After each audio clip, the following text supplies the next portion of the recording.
नमस्कार, राधे राधे दोस्तों। एक बार फिर से आप सभी का स्वागत है आपके अपने चैनल राजलक्ष्मी पर। तो आज के इस वीडियो में हम जानेंगे श्रावण मास महात्म्य के 24वें अध्याय के बारे में। श्रावण मास महात्म्य के 23वें अध्याय में हमने जाना था श्री कृष्ण जन्माष्टमी व्रत का वर्णन। श्रावण मास महात्म्य के 24वें अध्याय में हम जानेंगे श्री कृष्ण जन्माष्टमी व्रत के महात्म्य में राजा मितजिति का आख्यान। ईश्वर बोले, हे ब्रह्मपुत्र, पूर्व कल्प में दैत्यों के भार से अत्यंत पीड़ित हुई पृथ्वी जब व्याकुल तथा दीन होकर ब्रह्मा जी की शरण में गई, उसके मुख से वृत्तांत सुनकर ब्रह्मा जी ने देवताओं के साथ क्षीर सागर में विष्णु के पास जाकर स्तुतियों के द्वारा उनको प्रसन्न किया। तब नारायण श्री हरि सभी दिशाओं में प्रकट हुए और ब्रह्मा जी के मुख से संपूर्ण वृत्तांत सुनकर बोले, हे देवताओं, आप लोग डरे मत। मैं वासुदेव के द्वारा देवकी के गर्भ से अवतार लूंगा और पृथ्वी का संताप दूर करूंगा। सभी देवता लोग यादवों का रूप धारण करें, ऐसा कहकर भगवान अंतर्धान हो गए। समय आने पर वह देवकी के गर्भ से उत्पन्न हुए। वासुदेव ने कंस के भय से उन्हें गोकुल पहुंचा दिया और कंस का विनाश करने वाले उन कृष्ण का ही वहीं पर पालन पोषण हुआ। बाद में मथुरा में आकर उन्होंने अनुचरों सहित कंस का वध किया। तब पूर्ववासियों ने आदर पूर्वक यह प्रार्थना की, हे कृष्ण महायोगिन, हे भक्तों को अभय देने वाले, हे देव, हे शरणागत वत्सल, हम शरणागतों की रक्षा कीजिए। हे देव, हम आपसे कुछ निवेदन करते हैं, इसे आप कृपा करके हम लोगों को बताएं। आपके जन्मदिन के कृत्य कोई भी नहीं जानता है। वह सब आपसे जानकर हम सभी लोग उस जन्मदिन पर वर्धापक नामक उत्सव मनाएंगे। अपने प्रति उनकी भक्ति, श्रद्धा और सौहार्द को देखकर श्री कृष्ण ने अपने जन्मदिन के संपूर्ण कृत्य को उनसे कह दिया। उसे सुनकर उन पुरावासियों ने भी ध्यान पूर्वक उस व्रत को किया। प्रसन्न होकर भगवान ने प्रत्येक व्रतकर्ता को अनेक वर प्रदान किए। इस प्रसंग में एक प्राचीन इतिहास भी कहा जाता है। अंग देश में उत्पन्न एक मितजित नामक राजा था। उसका पितृ महासेन सत्यवादी था, मगर सन्मार्ग पर चलने वाला था। सब कुछ जानने वाला वह राजा अपनी प्रजा को आनंदित करता हुआ उनका विधिवत पालन करता था। इस प्रकार रहते हुए उस राजा का अकस्मात दैव योग से पखंडियों के साथ बहुत काल पर्यंत सहचर्य हो गया और उनके संसर्ग से वह राजा अधर्म परायण हो गया।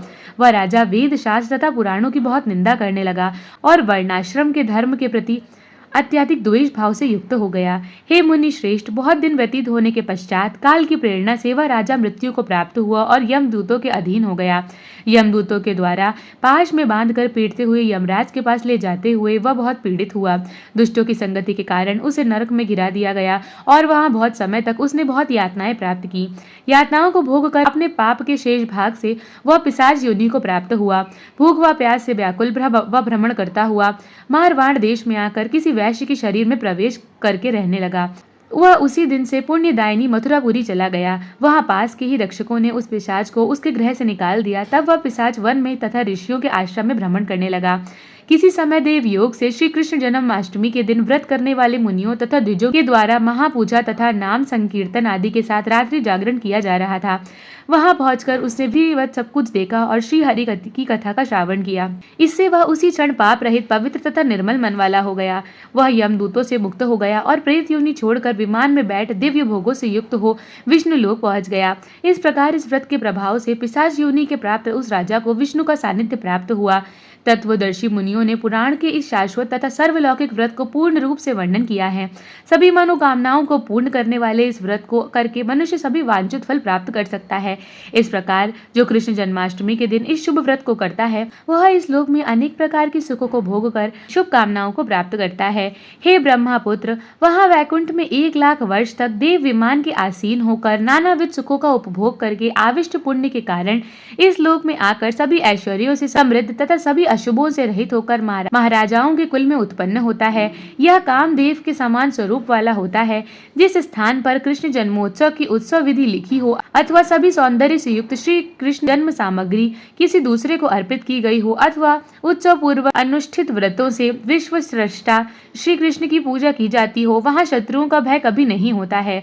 उस स्थान पर मेघ व्यक्ति की इच्छा करने मात्र से वृष्टि रहता है और प्राकृतिक आपदाओं से भी कोई भय नहीं होता। जिस घर में कोई देवकी पुत्र श्री कृष्ण के चरित्र की पूजा करता है वह घर सब प्रकार से समृद्ध रहता है और वहाँ भूत प्रेत आदि बाधाओं का भय भी नहीं रहता है। जो मनुष्य किसी के साथ भी शांत होकर इस व्रतोत्सव का दर्शन कर लेता है वो भी पाप से मुक्त होकर श्री हरि के धाम जाता है। इस प्रकार श्री स्कंद पुराण के अंतर्गत ईश्वर सनत कुमार संवाद में श्रावण मास महात्म्य में जन्माष्टमी व्रत कथा नामक 24वां अध्याय पूर्ण हुआ। तो दोस्तों, अगर आपको हमारी वीडियो पसंद आई हो तो इसे लाइक करें, शेयर करें और चैनल को सब्सक्राइब करना ना भूलें। हमारे वीडियो पर अंत तक बने रहने के लिए